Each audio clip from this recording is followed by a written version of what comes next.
Hello everyone, welcome back to another video here. So you might notice my footage might look slightly different. Um, this whole entire time I have not realized I could turn on HDR for my monitor. So this whole entire time I've been playing games without HDR on for my monitor. I just thought it would have been on by default since on the PS5 you don't really have to do that with the TV or anything. So yeah, so that's fun and nice. But here we are with a lovely Arc Titan build here. I'm going to run through this a little bit fast here. By the way, just going to be a quick mention at the start of this video. I still do not have a voice for the Ghost yet. I will probably just end up doing it myself for at least the Destiny 2 bridge. But again, if you're interested in voicing my quote-unquote Ghost, let me know in the comments. Or if you have me on another platform, DM me. Alright, but on that note here, um, no Storm's Keep. I will say here, I will say this. With Arc Titan as a whole, Storm's Keep is pretty bad. That's a hot take. That's a really, really hot take. But Storm's Keep is really bad if it's not a boss rush or not a boss encounter. However, for those kind of specific situations, it's absolutely phenomenal. I'm going to show you some stuff without the seasonal artifact active. I'm going to show you some stuff with it active. Because keep in mind, being stationary is not a good idea on Arc Titan, really at all. Well, generally speaking, it's not a good idea to be stationary as a whole, but it Storm's Keep doesn't really fit that well with. It doesn't really fit that well with Arc Titan's kit. Just a little bit of a note here for DPS. I use Storm's Keep, Touch of Thunder, but Knockout is a solid option. However, we're gonna go through the aspects first, then the weapons, then breeze through armor. So as far as aspects we're using, obviously we're using Knockout and Touch of Thunder. These are the two that I am using. Touch of Knockout can be replaced with Storm's Keep if you're using this for DPS. I don't like Juggernaut. So yeah, I just don't like it. But Touch of Thunder here, the most important part here is Storm Grenade. Not Storm Grenade, flat Pulse Grenade, Pulse Grenade. Creates ionic traces periodically as it damages targets and increases in damage over time. I'm combining that part with obviously the Pulse Grenade and Spark of Magnitude. Your lingering arc grenades, Pulse is one of them, have extended duration. The damage does cap out. The damage does cap out. Just letting you know that ahead of time. I don't quite remember the numbers exactly, but Pulse Grenade will cap, so it'll ramp up, but essentially extending its duration will increase the high damage numbers for its highest damage number for a little bit amount of time, because it does have a cap. Ionic Traces, though, it will continue to spawn Ionic Traces when it gets enemy kills or when it's damaging, I'm pretty sure. Yeah. It just needs to damage the target, so if you just have it on a beefier target, bada bang, bada boom, you're going to get those Ionic Traces. Now, Seismic Strike, I prefer using this, but I will say, if you have not given it a try, Ballistic Slam is pretty solid, especially if you want to really use Bolt Charge a little bit more. This build, you get Bolt Charge quite a lot with this build. As long as you stay aggressive, which is what Arc Titan really should be all about, uh, Ballistic Slam is really solid. I mean, Ballistic Slam is really solid, but you don't really need it. I use Seismic Strike for 1 Blinding. Blinding is a very strong verb. I would say out of all of the debuffs outside of Weakening, Blinding is probably the best. Because Freeze has a little bit of a problem where once they're unfrozen, they're just cooked. Suspend doesn't last that long, but Blind is extremely strong. So that's why I really use Seismic Strike here. And if you use it on, say, a yellow bar, you can blind first, then Pulse Grenade, and it'll hold that enemy over the Pulse Grenade for a little bit of a longer duration. And we're using Thruster here. Classic class ability stuff. And obviously we're using Thunder Crash because we're using Tears of the Falling Star. However, if you want to, obviously you can use Syntheseps with Shoulder Charge, but if you use Syntheseps, don't use Thunder Crash. I would actually suggest using Fists of Havoc over it. Just because Fists of Havoc and Syntheseps do work decently well together. Also, you can feel free to use Skullfort, Instrumental Skullfort. That is an exotic I've never used and probably will never use. I just like Thunder Crash. So, now for fragments here, these two are just mainstays. They just are. Now, this is kind of the important part. Spark of Discharge. Arc Weapon Final Blows have a chance to create an ionic trace. The second part of that is the most important one. Collecting an ionic trace grants you a stack of bolt charge. It actually happens quite a bit with the weapons that we use, and Pulse Grenade, usually I can get about 3 to 4 ionic traces from it. It's kind of insane how much bolt charge you can really start to build up here. So yeah. I will say, unfortunately, you can't necessarily build into blinding or really this one either, because this would have been another one that I would have had. But the problem is, not an extra fragment slot. If my biggest criticism for Bungie here is like, Arc needs to have 5 fragment slots. It is extremely difficult to really build properly into one thing or another. You can really, it feels like I can only just dip my toe in a little bit because there's just no 5th fragment slot. Especially considering how many of these have a negative buff on them, and the ones that have positive are kind of useless. Oh, let's put that back. There is the ship clash. Now for weapons here, Deliverance, this is optional. I would personally suggest either Deliverance here with Compulsive Reloader and Shield Clip. For how that's set up, I believe 4 shots can freeze, but this freezes in 2 shots. So once you shoot an enemy twice, reload, shoot twice, reload. Soul Drink is a pretty good perk. Now, see, I'm using range and stability, but obviously you can use something else. The other option here is Mountaintop with auto-loading holster recombination. Those are the only 2 weapons I would really suggest using because Deliverance is mid-range. Not super close range, but also not super far. And Mountaintop is sort of a similar situation. You should not use this close. The main boy here is Forbearance. Soul Drinker is the really good perk on this thing. Really good perk on this thing. Now you might be saying, but Autos Man, it's locked behind an expansion, like both 2 weapons from an expansion. I do have an alternate option. Especially because some people don't think about it. Again, I usually like to give you a, if you have everything in the game, option, and then an option for free-to-play players. So, Mountaintop is the free-to-play option in that kinetic slot. Deliverance is obviously the pay version, whatever. Forbearance here, I, of course, use Chain Reaction and Ambitious Assassin for that good old reload.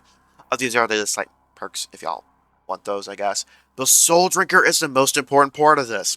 Gain health based on number of hits. Arc Titan's biggest issue is survivability. That does not change for Storm's Keep. It does not.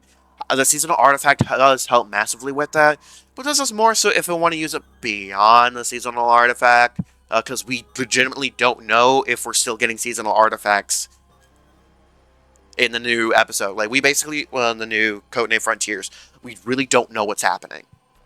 So just in case we don't get stuff like that, even though I assume that we probably will, I'm going to assume that we will, but just in case, this is really solid. Soul Drink is really good. Now, your free-to-play option is also going to be Forbearance. Forbearance and Mountaintop both drop from Onslaught. You can focus them at Zavala. I'm going to show y'all with this Mountaintop here. So, this Origin trait is Final Blows grant grenade energy when playing a light subclass. That is the important part. So, obviously, Pulse Grenade, it would feed into your Pulse Grenade by getting kills with Forbearance. However, the role you will want on that is Unrelenting Chain Reaction, not Ambitious Assassin. You will actually want Unrelenting Chain Reaction to get health regen. I will say, from a personal standpoint, that role could very well be better, at least in lower end content, due to the fact that Soul Drinker only procs upon reload. It doesn't proc upon the actual kill like Unrelenting does. Like Unrelenting does. However, in higher end content, Forbearance isn't quite strong enough, so this chain reaction isn't as strong. So I would recommend the Vow to Disciple version for a little bit more higher content. So, because you're likely to have 2 shots before reloading. Our heavy weapon here is Watchful Eye with Wellspring Jolting Feedback. This isn't for damage necessarily, that's what your kinetic weapon is sort of for. But it's mostly, hey, if you run out of Forbearance ammo, that's just why we can rock double special. Because Forbearance here might run out of ammo, so that's why you have Wellspring, Jolting Feedback. This machine gun is really solid at clearing, so. However, if you do want a free arc machine gun, there is one I can recommend for you. You also can use a rocket, but again, I like to give a paid, sort of version and then express a free version for those that, hey, might not have access to different things. Oh my goodness, this is hard to see. Song of Uryu, right? It's Song of Uryu. I think it's on a different character, but it's an arc machine gun from Crota's End. It's from Crota's End, and the role I recommend, I believe it's Target Lock. I do have an adept version with bait and switch. Do never ever use bait and switch on a machine gun. never ever do that. Yeah, Song of Uryu is a machine gun you're gonna want to rock. If you want to, do it for, if you want to, kind of like a free-to-play kind of, aspect. So yeah, the role you will actually want on this machine gun is going to be Reconstruction Target Lock. That's the role that I recommend. That's going to be more of your damage type deal. You're not going to be, you can use it for ad clearing, but keep in mind, it's going to be slightly more geared towards main damage. Again, we are not using an exotic here. We're kind of treating Forbearance like an exotic. But, just to reiterate, the build I'm using, Deliverance, Forbearance, Watchful Eye. Free version would be Mountaintop, Reconstruction, Recombination, Forbearance with Unrelenting Chain Reaction, and then Song of Uryu with Reconstruction, Target Lock. Now for stats, obviously, 9s. We're focusing on our grenade here. Don't care about your melee.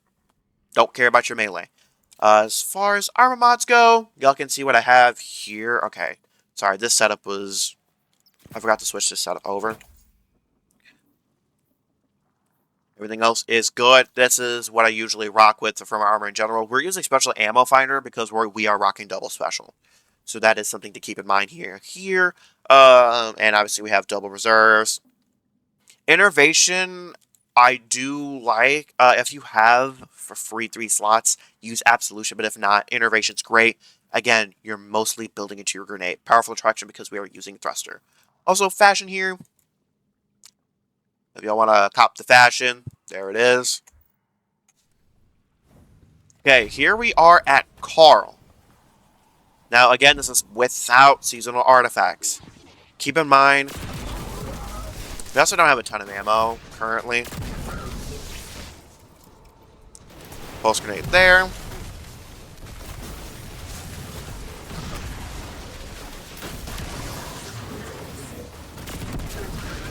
There, we got an Ionic Trace already.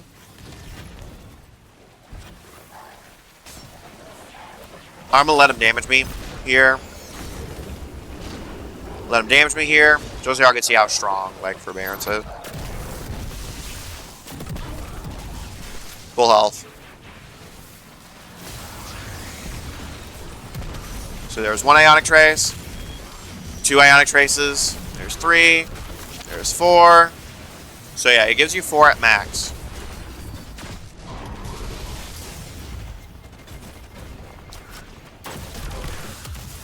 And by the way, dealing melee damage will give you your super back. We're just gonna Thunder Crash here. We're not using Thunder Crash for damage.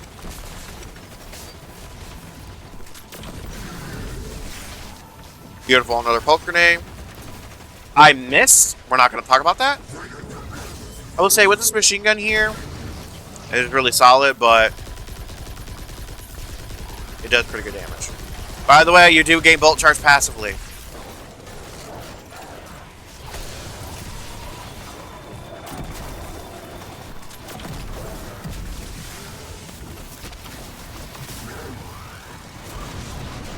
Thruster also does not deposit your Bolt Charge. which is extremely knockout will. Knockout will for sure deposit your... Let's try to get some.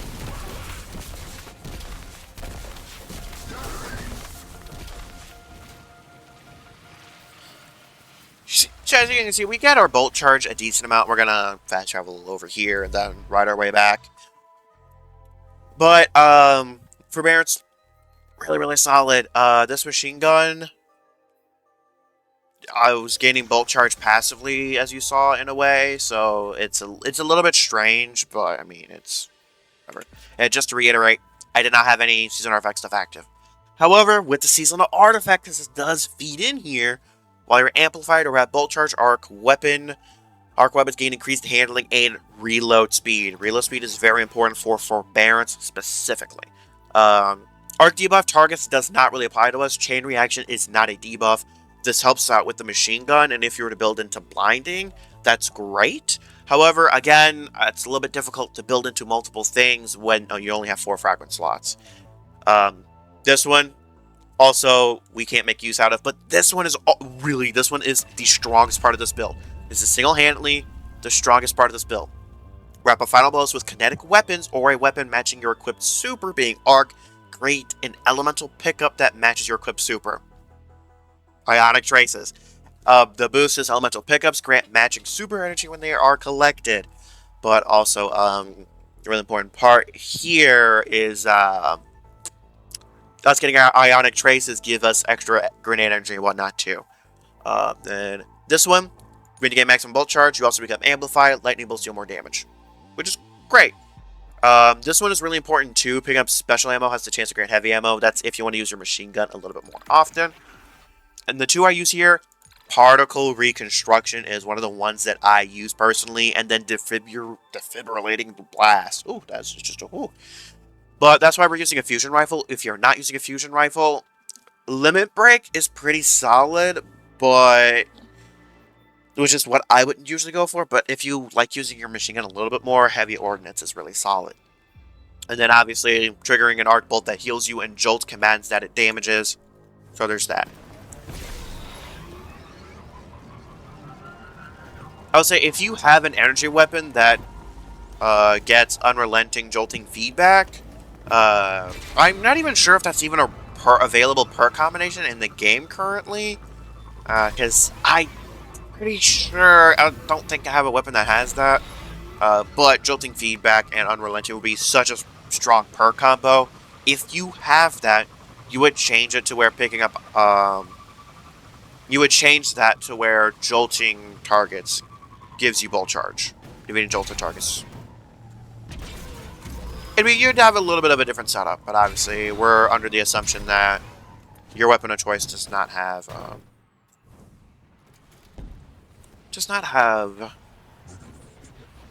the goods.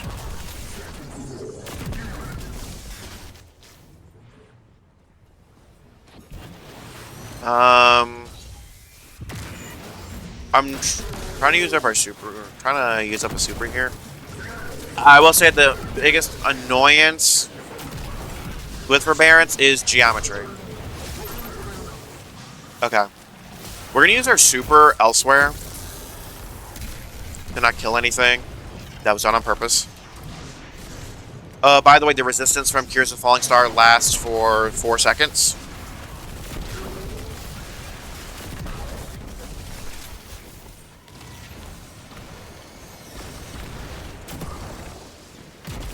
Oh my god, for geometry, please, Bungie. We're at 5, we're already at 6.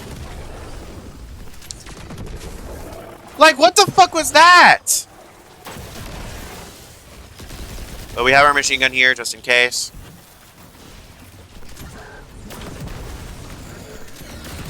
The floor hates me. So we are at 9.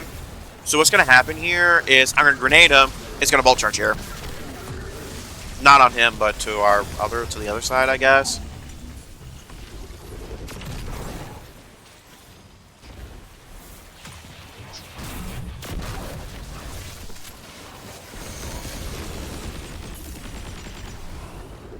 We want more ads to spawn. We're at time 6 already. Oh, there we are. It's ready.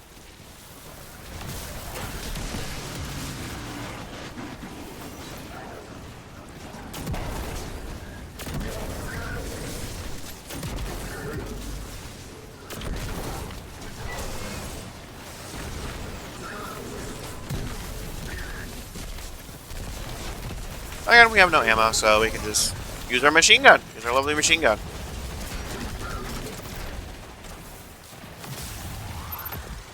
Hey, we already have our super back.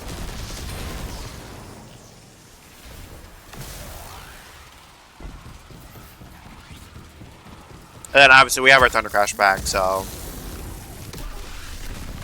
In a more dense area, the build gets stronger the more dense the ads are. So just keep that in mind. The biggest problem with forbearance and wireframes in general is the fucking geometry.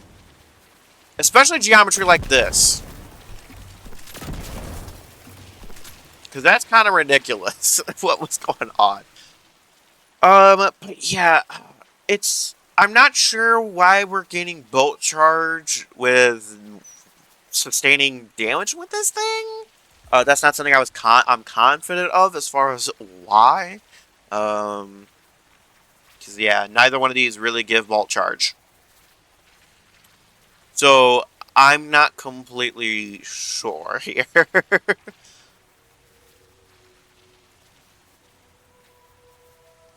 Oh yeah, finishers also give you a stack of bolt charge. If anyone knows why the machine gun there was giving us bolt charge for some reason, let me know, because I have no idea why this machine gun was giving us bolt charge consistently. Because jolting feedback just jolts. And Wellspring shouldn't do that either. So I'm not completely sure what was going on there. It was happening without the artifact too. So yeah, let me know in the comments below what y'all know. And so on that note, though, next week will be the very first episode of, or it might actually come out late. It'll either be late this week or early next week. I will be dropping the first episode of Destiny 2 Abridged. I'm gonna try to work a little bit and get it out on Saturday. I'm gonna strive for Friday or Saturday. So make sure if you are interested in voicing the ghost, you DM me very quickly. So yeah, I'm gonna try my best. I'm gonna try my absolute best to get it done by then. I'm probably going to divvy it up. I've determined that Lightfall is gonna be handled in 4 sections. In 4 sections. 2, 4, 6. Oh, well, there's 8, so it might be 3. It might be 3. The strike is not gonna be included because I would have to have 3 people. And story reasons and logistics reasons, I can't do that. But first contact here, I'll probably split Lightfall into 2 parts. Root of Nightmares raid in the 3rd part. I will need help for Root of Nightmares due to I haven't really figured out what I'm gonna do. However, anyways, though, on that note, though, thanks for tuning in. I appreciate y'all. As far as streams go, I don't really know what I want to do for the next, at least this upcoming Saturday stream. I'm probably just going to be likely just going to do a little bit of modded Sparking Zero. I might DM someone if they will be available to do some check out some mods and whatnot for Sparking Zero on PC.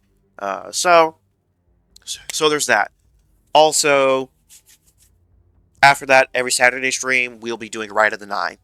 Those will be Ride of the Nine streams until June. And I will say at the tail end of May, it's going to be a little bit of a hectic time due to 3 different games coming out. But in June, Stellar Blade will be stream exclusive. There will be no videos on Stellar Blade as far as PC goes. With the Nikke DLC, however, I might make a quick video on the Nikke DLC because I believe there might be an extra boss. However, though, thanks for tuning in. I appreciate y'all. But on that note, I'm going to catch y'all on the flip side.